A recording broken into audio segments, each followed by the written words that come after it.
a Facebook user, I see your comments. I'm going to go ahead and get started. I'll make the assumption that the technology will catch up. For some reason, I'm over at Facebook. It says it's still waiting for a live signal, but let's go ahead and get started. Again, this entire mastermind will be maybe an hour long. I'm going to just basically talk for about 30 minutes. I will record it, so it'll be available afterwards, okay? So let me first kind of say what this masterclass is going to be about. It's essentially going to be teaching you how to manifest in your life in 5 easy steps. These are a process that I refined myself. I got a download from let's say my guidance, my higher self, that taught me a formula in order to manifest and create in my life, and I've refined it over the years. That was many years ago I received that. And I want to make the class about you guys, but I also want to tell you a little bit about myself first, so you know who I am.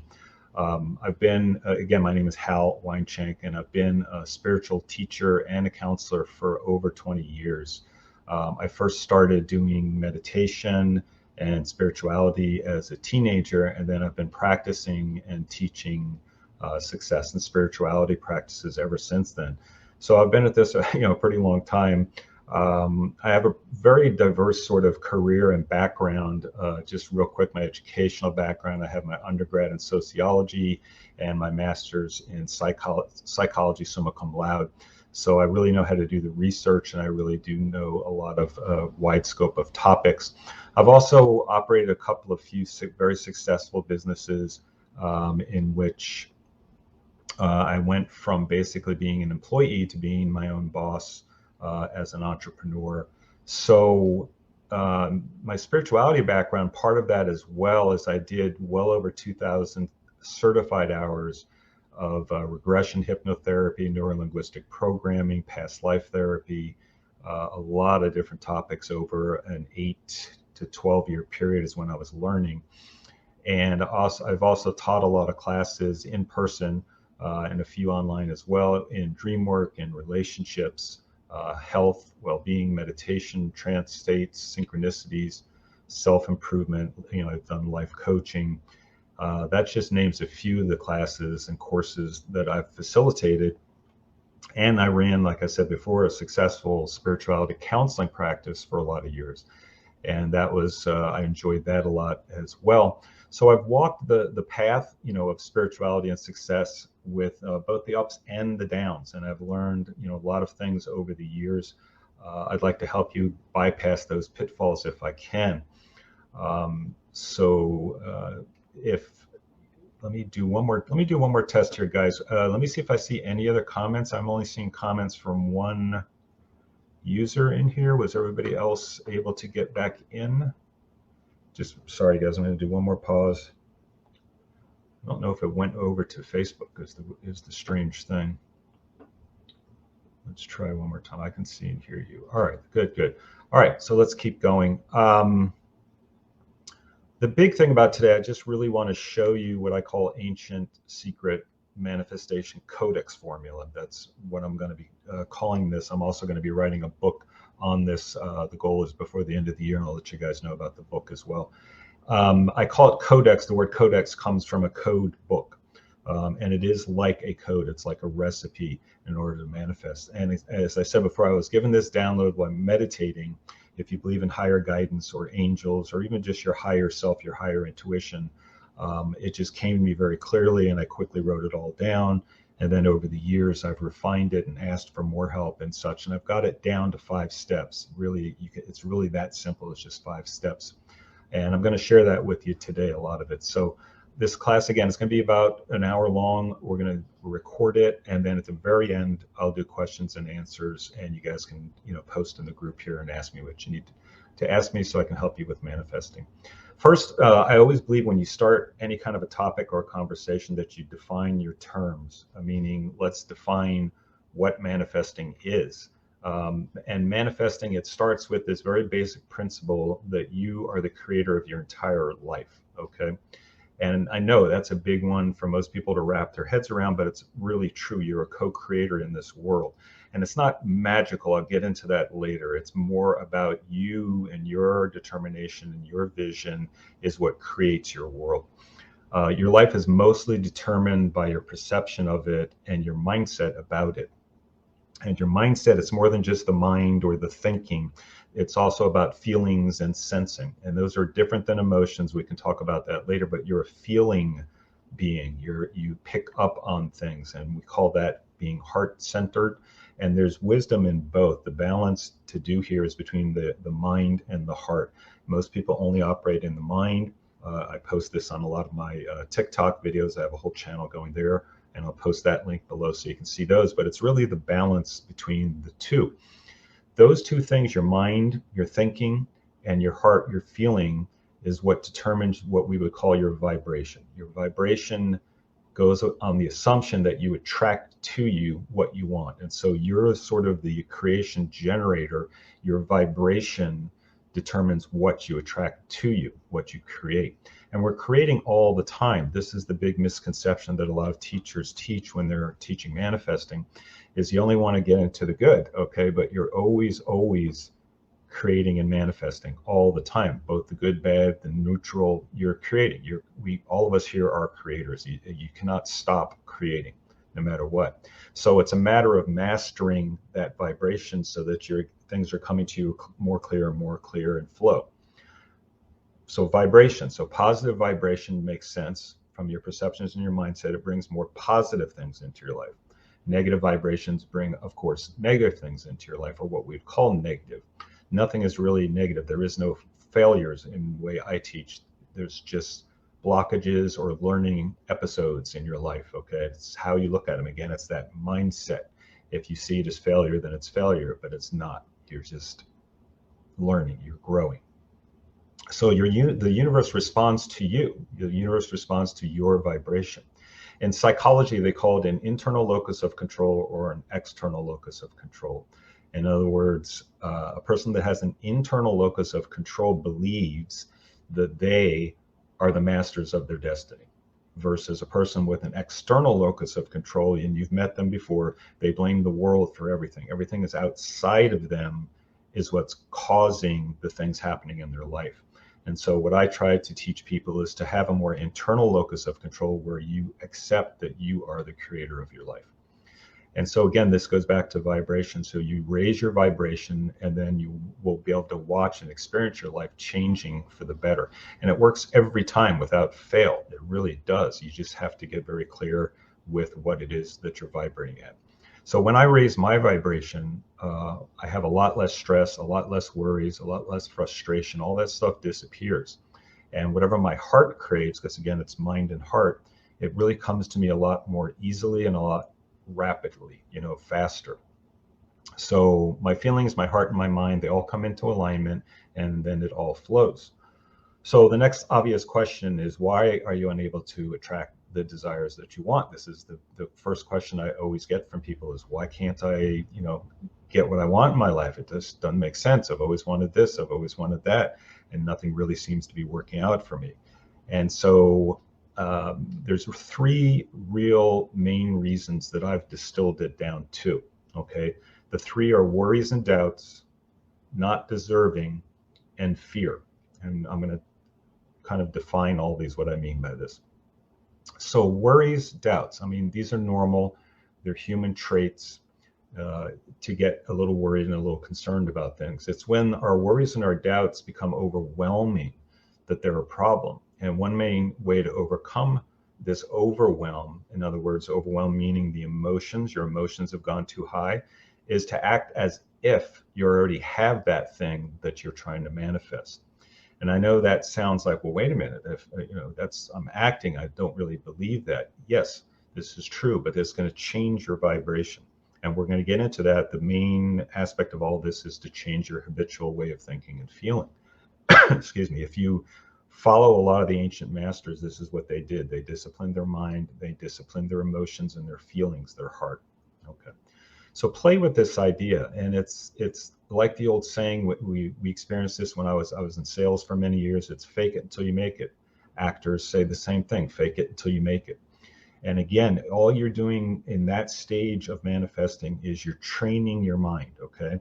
You're taking yourself from this place of, I'm really worried, I have a lot of doubts, to this place of, okay, well, let's see how this goes. I'm going to fake it till I make it. And if you keep doing this, you'll get better at it, and it will come to you in time. So set aside your worries and your doubts for now and move forward anyways. Act as if you already have it. That would be the first part. The second part that would block you, and we call this blockages or resistance in the manifesting realm of things. The second thing that would be a blockage or a resistance is not deserving, not feeling like you deserve to have these things in your life. It's a big one because it has to do with belief systems, and it has to do with what we call money consciousness. So let's talk about that a little bit. It takes a little bit more time to resolve sometimes, and I do help students with this one. It's a lot of times we have to do that one-on-one. Money consciousness has to do with how it is that you think and feel about money. Most people never really do this exercise, and they're like, well, what do you mean how? What do you mean how I think and feel about money? Well, let me give you some examples. Money is dirty. My parents always told me we couldn't afford things. Money doesn't just grow on trees, right? We've all heard these things. And so what I try to do with helping students, and I want to give this to you now, is really, first become aware of your money consciousness, maybe even put it on a scale of 1 to 10, with 10 being, I feel completely abundant, I have all the money I'd ever need. And it's not just money, by the way, in manifesting, but we use money as a good example. That's money consciousness, determining that scale. So the first step is that awareness. The second step is to act sort of as a detective and say, I wonder where it comes from, because I recognize now that I have this issue that I think, rich people are evil. And if I have a lot of money, then, well, I'm going to be kind of evil too. See? And this is the way our mind works. So you have to be a little bit of a detective and then work on switching that. In neuro-linguistic programming, they call that framing or reframing. And I can work with you on that in terms of getting that to reframe. So the first step is to be aware of it. The second step is to act as a detective in that belief system of not deserving and money consciousness. And then the third step is work on switching that. And we'll talk about that a little bit. So again, analyze your feelings, about money. Not deserving it usually originates in childhood, perhaps something your parents or an authority figure told you about not just money and having money, but also about being successful. And sometimes it's subtle. Sometimes it could just be the example that your parents gave you, or the example that a teacher that you very much admired gave you, and you incorporated that. And we'll talk about the subconscious, because the subconscious sucks everything in. It doesn't have a filter. And a lot of times it will become your belief system. You're not aware that it's your belief system. So the third element is fear. And that's a big one. It's rather broad, but let's talk about this a little bit. You either have maybe a fear of success or a fear of failure, right? Most people don't recognize that they have a fear of success. That's the hard one.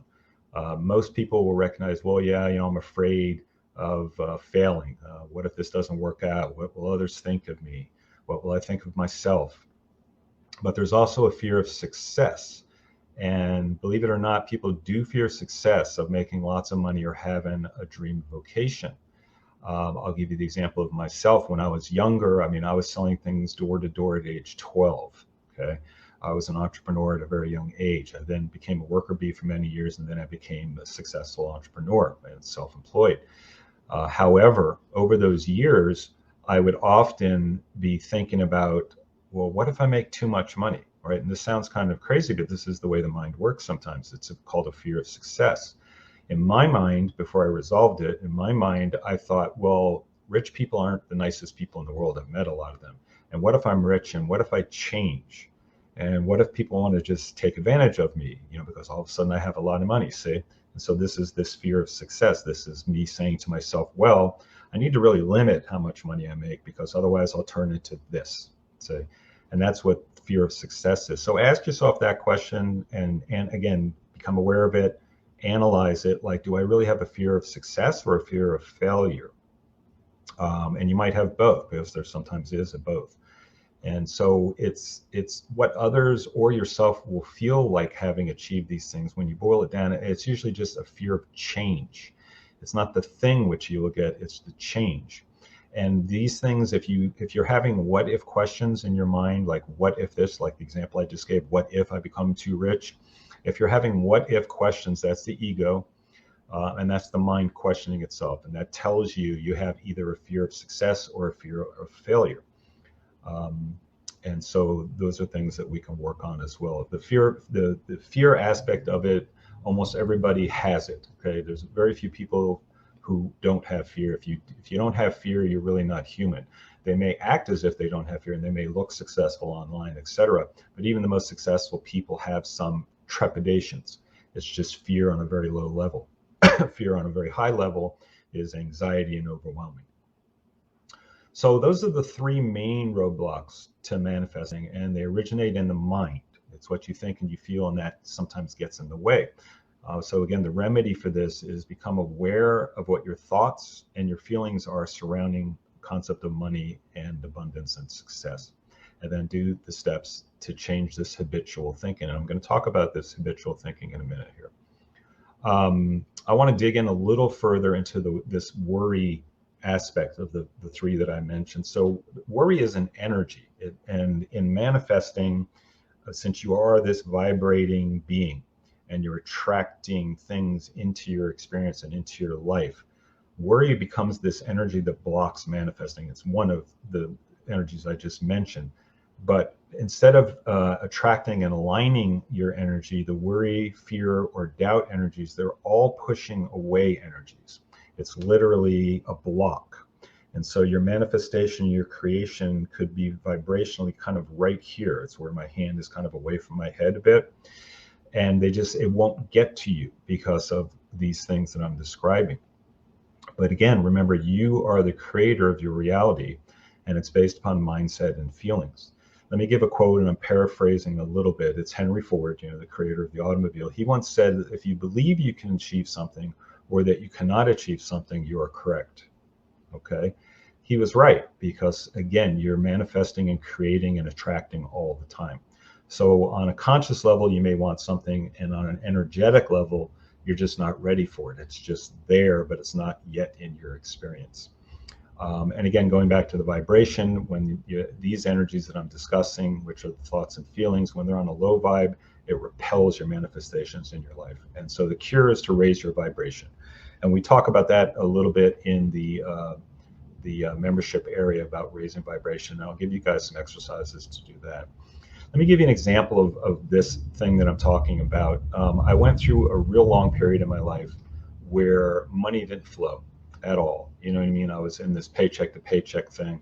I was additionally carrying a lot of debt and living paycheck to paycheck. So my worry, fear, doubt energy was very high. And it was on my mind in a constant way.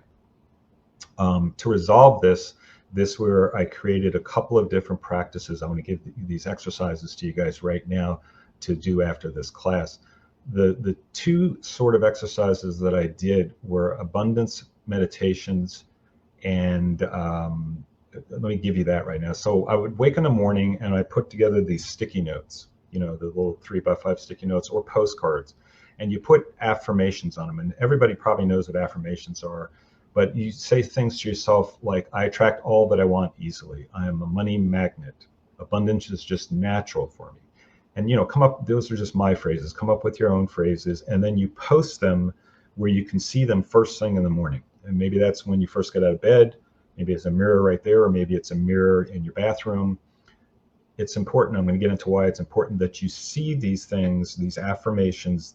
They're really truth statements, because I'll go back and read them again. They're pure. There's no like what if in those statements. They're just a truth statement. It's almost a command that you're giving to your subconscious. And so I'll read them again. I attract all that I want easily. I am a money magnet. Abundance is just natural for me. See, those are examples of things you can do, and come up with your own. Sit down and think about it. It doesn't have to be any certain number. It could be 5 cards, it could be 20 cards, whatever it is that you need to do. I recommend in the bathroom, because as you're shaving or as you're putting on your makeup or what have you, even if it's out of the corner of your eye, you're going to see these notes up on the bathroom mirror. So it's always good to be, seeing that. And it may sound unbelievable. It may sound far-fetched, However, they do work. There's plenty of books about this as well. The thing that works is your subconscious mind will pick up on these abundance statements and these affirmations, and it will change. It's more powerful to say them out loud, of course, because just like I was saying them out loud, and if you need to each morning, pick one or two, say them out loud. Because what that does, the way the mind works in the subconscious, we're visual, we're auditory, and by saying it out loud, you're bringing those vibrations out of you and out into the world. It will change your habits and your subconscious much faster. A big part also of this abundance mentality is the second part. And the second part of these exercises or practices is what I call gratitude training. And you want to do both of these practices every day if you can. I usually do them in the morning and then before going to bed. That's the best time to get to the subconscious. And what I do is every day to this day, I still write down at least 10 things. It could be 5, it could be whatever number you want, that you're grateful for each day. It could be anything. You know, I'm grateful for having a great place to live in. I'm grateful that I have nice clothes on my back. A lot of people don't even have nice clothes. I'm grateful that I have a car.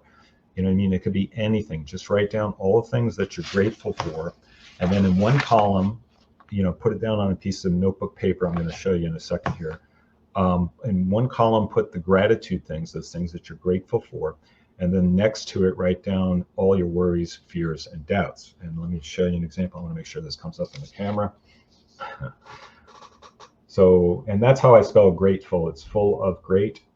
Grateful is full of great. So if you notice in my happy column, my grateful column, there's a lot more things I'm grateful for than in the fears column, in which there's hardly any, right?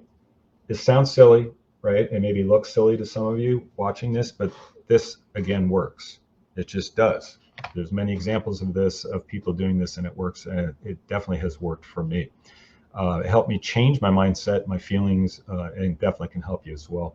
And within a short time of practicing just this gratitude and abundance training, things really started to flow to me. I was creating everything that I really wanted, and it became easier the more I practiced. And that's what I want to emphasize out of manifesting training is the more you do it, it's just like playing a musical instrument or anything else. The more you do it, the better you'll get at it. So you want to keep practicing it as often as possible, okay?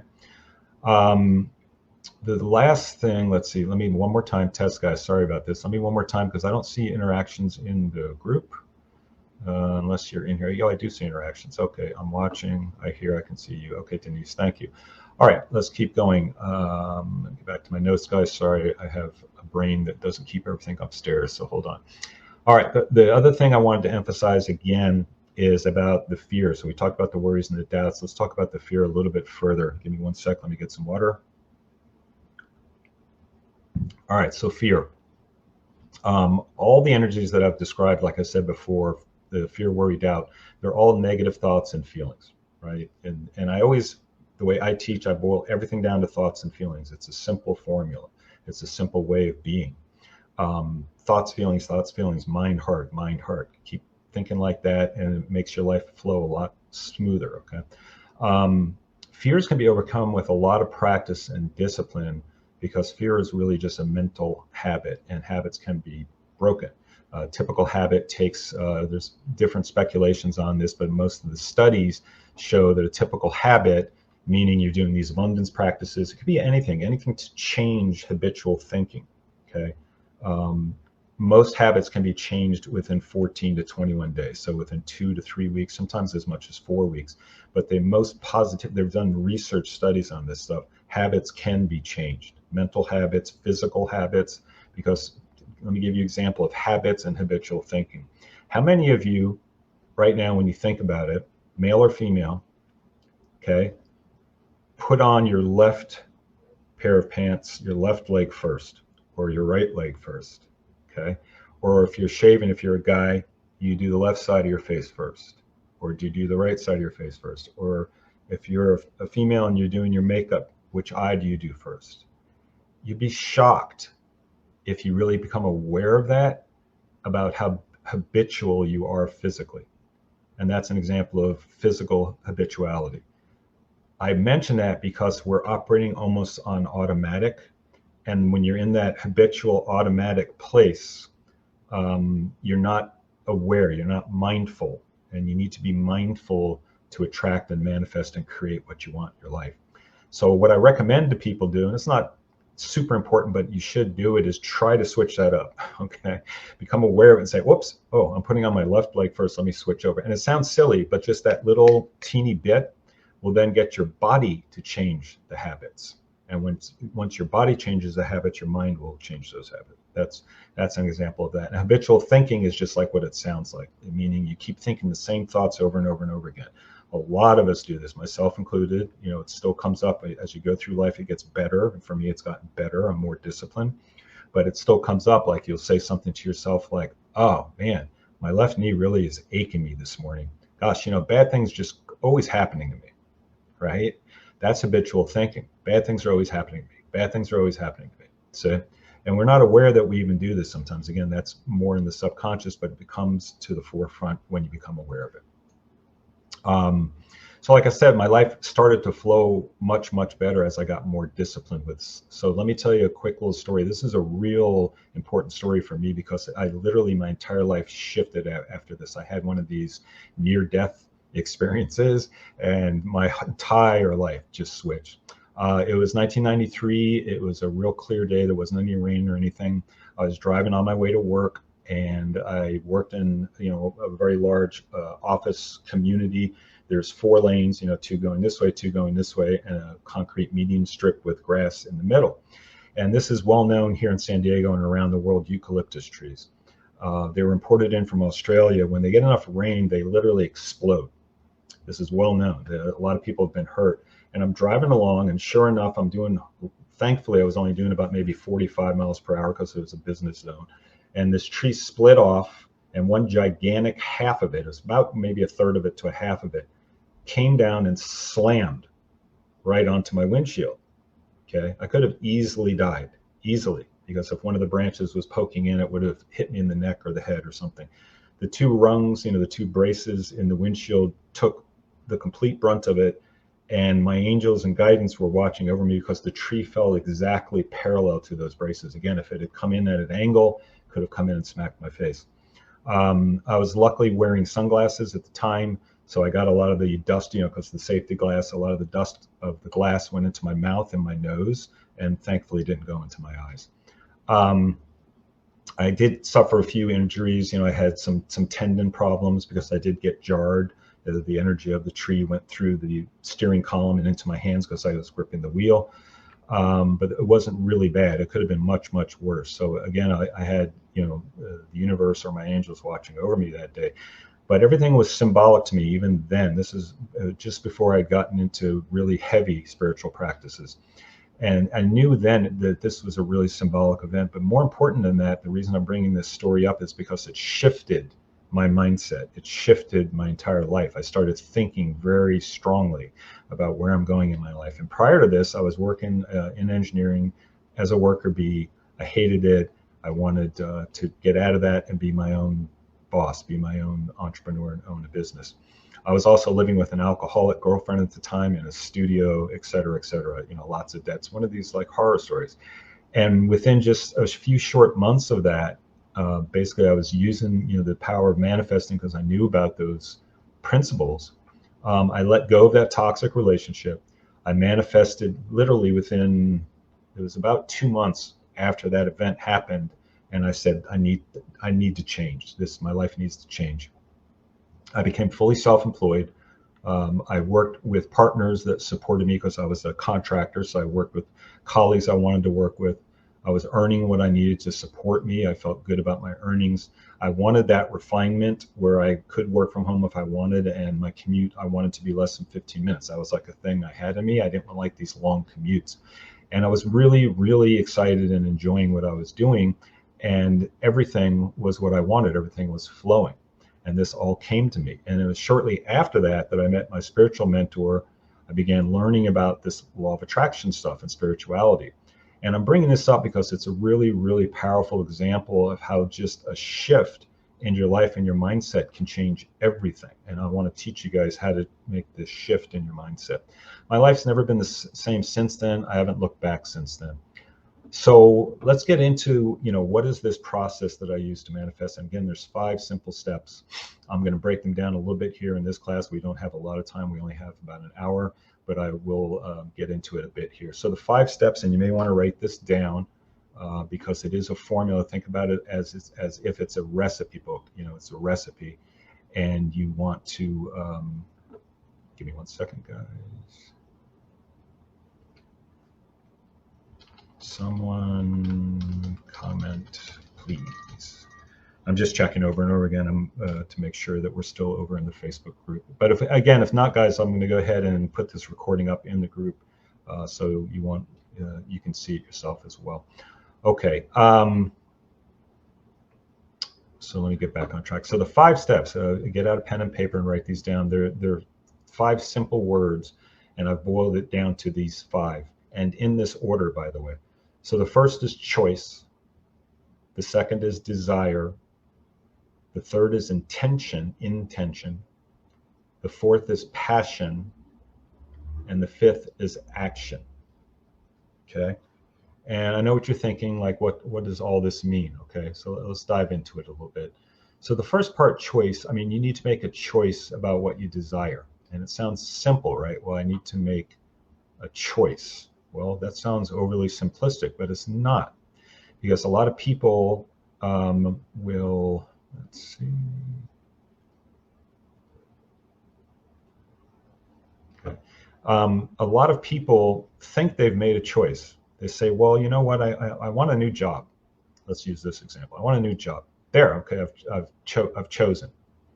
Well, in a certain sense, from an energetic standpoint, and I can work with you more on this in the group coaching, you haven't really made a choice. And I want to, before I say that, I want to define the difference between a choice and a decision. They're very similar. Choice means you have multiple options. And really, when you're manifesting, you want to be choosing and choosing, because manifesting, I'm using my hand here. Manifesting is when you make your first choice, then your energy and everything else starts going off into a different direction. So if you see my hand, this is the direction you're going in.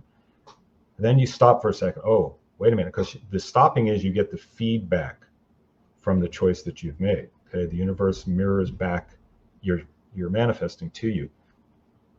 At that point, you can make another choice, and maybe it shifts a little bit, and then another choice, and maybe it shifts a little bit more, and then another choice, and maybe it shifts a little bit more. And that's okay. And I can give an example of that about a recent road trip I went to go take. I was going to drive across country, I'll make it short, from California to Florida for a wedding. And a lot of dust and sand and grit got into my eye, to the point where I had to stop in Arizona, see an eye doctor, and my eye became damaged just from the amount of wind and everything and sand. I had to turn around and come back to California. That was a choice, okay? And then at that point, when I got back to California, I had to wait for my eye to heal. And I said to myself, well, I'm just going to go fly out there. I got a week to still get out there. That's another choice. And then the eye didn't heal, so that's another choice. See, these are all choices I could have taken, because I could have gone on the flight anyway, even with the eye being bad. So this is how life works. This is how manifesting works. You first make a choice. A decision is a little bit more final. So a decision is I've observed everything, looked at all my options, and now I'm making a decision. But again, even a decision, we have a free will planet that we're living on. You can change decisions, but I want you to understand the energy of it. That's why I'm using my hand like this, because that's how your energy, as you're manifesting, as you're a creator, that's how it works.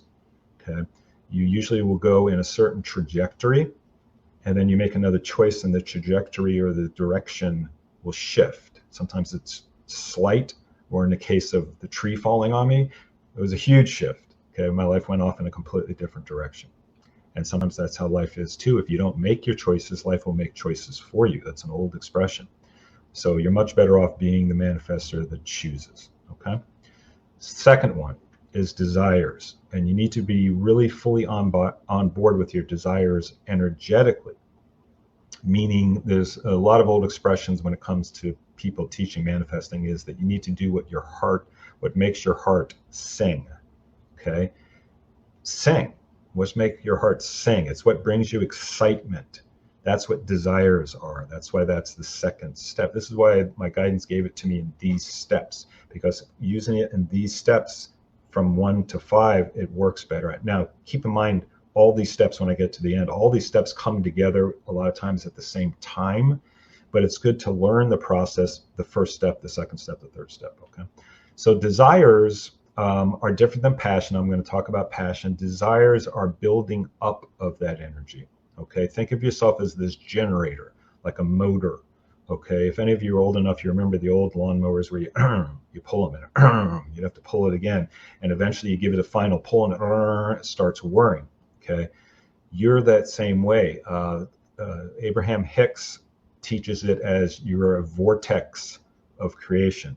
And I've seen this when I go into a trance state. You can see creations, you can see thought forms. They look like little tornadoes, okay? So you're the generator. Your desire is like the kickstart.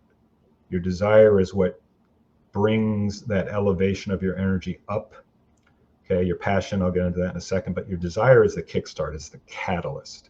It's like striking a match. That's what starts the fire. That's what desires are, okay? We'll get into that a little bit more later on in a group session as well. The next one is intentions. So, you set an intention to make it happen. It's sort of the same as saying focus. You want to be very clear. You want to write it down. There's more involved to this than what I can cover here in an hour, but you want to write down as many details of what it is that you want to create. And I've done this repeatedly. I'll bring it in the next class. I can show you my papers. I did one for the next home I wanted to live in. I did one for the next profession that, the contract that I wanted to do. I did the next one for the next car I wanted to get. I've manifested 3 cars over a period of years that were exactly what I wanted. And you could say, well, yeah, you went to a car dealer and you got the exact color. No, that was the car that was available. There was like 2 choices. And the one exact, like the Honda that I drive right now, is exactly color, everything, features, everything that I wanted. And that goes into manifesting. You want to write as many details down as possible. And that's your intention. Attention, when you think about that energy and that flowing and all that, attention is sort of like if my hand is a boat and you're going down your river of life, your intention is the motor behind you. And it's more specifically the rudder. So your intention is kind of how you're focused, okay? Obviously, you don't want to have tunnel vision, okay, because then that intention is turned to dogma, and it doesn't allow you enough room. You want to set your intention to where it's realistic and feels comfortable for you. But it's very, very similar to focus, but it's energetic. Intention is very, very heartfelt. Intention is not just mind. If you're only thinking about what you want, you're missing a huge part of the energy. And the heart has 1,000 times more energy than what goes on in the mind. The ego's in the mind, and so that blocks our energy if you're only in your thinking. You want to be thinking, feeling, thinking, feeling, thinking, feeling. Okay? That's intention. The next one is passion. Passion is sort of the same as saying your vibration, your high vibration, to attract desires. Passions involve all the emotions at the same time, all the senses at the same time, all of your being at the same time. This is why it's called the passions of Christ. I don't want to get into a religious talk. From a symbolic standpoint, that's why it's called the passions of Christ. Christ was a pure being. He had pure passion, you see. He knew the energies. He knew how to use these energies. That's why he was able to do what he was doing. So passion involves all of your energies, okay? It involves everything, all aspects of you. Sometimes it takes time to practice being in passion. Some people mute their passions for different reasons, belief systems and such. Passions is hugely important for manifesting. So those first 4, okay, those are mostly in the body, either mentally or energetically. The last step is the one that most people, when they're first starting out, don't take, they don't do. Action. Action is self-explanatory, but it's also oftentimes not done. Meaning you go through the first 4, you've planned it out in your head, you know exactly what you want, you're feeling a lot of passion about it, but yeah, I'll start it next year, right? That's, laying things off until next year or what have you. Actions don't have to be huge. Greater actions bring you greater results, but they can be small little baby steps, but you have to take action. So let me explain why. Besides mentally and psychologically, that's obvious, right? Energetically, you have to take actions, because manifesting is really taking everything from the immaterial or from the non-material world and bringing it into the material world so that you can experience it and reflect it and see it in your perception and in your reality. If it's only in your mind and only in your heart and only in your thinking, then it's wishful thinking. It's just dreaming. Once you take an action, it starts to move it into where you can see it, where you can feel it. And a big part, let me backtrack a second, a big part of manifesting has to do with hope and faith and a trust that you can have this thing, okay? A big example of that I constantly teach people is we're always taught that seeing is believing, okay? Seeing is not believing. We're taught this and it's incorrect. It should be believing is seeing. Okay, and if you have a hard time with that, we can work on that one-on-one, but it's believing is seeing, because believing is seeing means you have trust, faith, and you have, and here's the key, you have an allowing for that manifestation to come to you based upon what I said earlier. In other words, if you are of this attitude that I believe it first as if I already have it, then believing is seeing. So you believe first, and then you'll start seeing it, versus the other way around, okay? And if you don't have that attitude, that's fine. A lot of people do not, but you need to also question that belief system, because that's a belief system. So that, you know, there's a lot more to this process than I can cover just in this 1 hour period that we have together. I'd love to get more into it with details if we had some more time. So what I want to do, I want to invite you to a 6-week journey with me. It's a more private and intense class, and it's going to show you exactly how to get your mind and your body and your mindset and all these things I've talked about to be more on board to attract all these desires to you, okay? The 6-week journey, let me describe it a little bit. It's a master class. I'll give you some of what's going to go on. It's going to shift your energy so you can attract more of your desires. Again, it's 6 weeks.